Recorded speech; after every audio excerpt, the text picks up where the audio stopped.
The group held mass evangelism campaigns last year to spread the gospel under the U.S.-based ministry Mountain Gateway.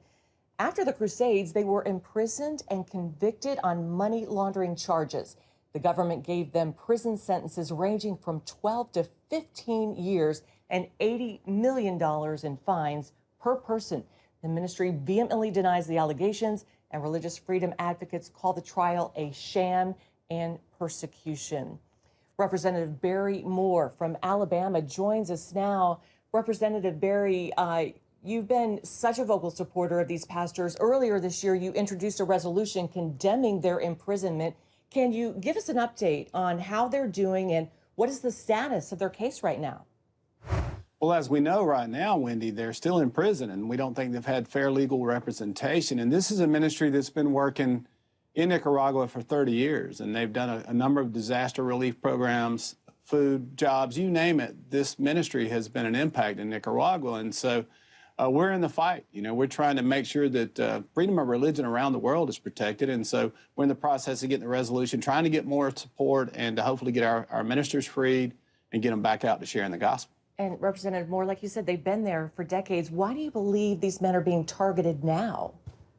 So I think I've got friends who support this ministry from Alabama, and they were sharing videos with me earlier this year before any of this happened about the movement in Nicaragua, the hundreds of thousands of people that were coming to these crusades. And it's like a movement of the Lord recently because they were just getting this incredible following, people coming to the crusades, coming to Christ. And I think in some ways, those large numbers, those people showing up for those crusades, coming to Christ, made the Nicaraguan government maybe a little nervous. You know, Christ is about freedom and the opportunity to worship and that sort of thing. And I think in some ways, when government likes to control people, I think it made them a little nervous. Yeah, and before their arrest, what kind of impact were they actually having on the communities there in Nicaragua?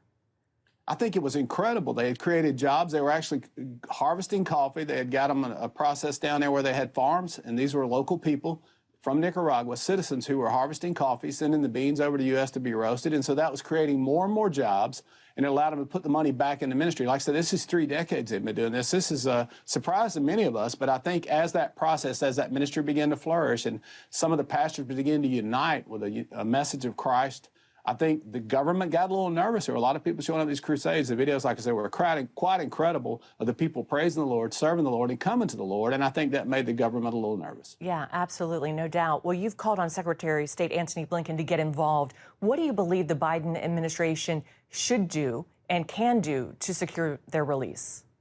Well, I think part of the problem is the administration is not as well, they're not plugged into religious issues around the globe like they should be. And obviously, I think the government around the globe, the American government, is not a well-respected or is at least feared to have a say. They're more feckless now. And so we'd like for the administration to do more. They're not doing what they can. We do have a resolution. It's Resolution 1019 that have bipartisan support. We have 4 Democrats and a number of Republicans on. And so I would encourage the members, y'all have an incredible reach to the Christian community, to call their members of Congress and say, please join this resolution that Barry Moore has from Alabama. We're trying to get these people freed and get them back into ministry.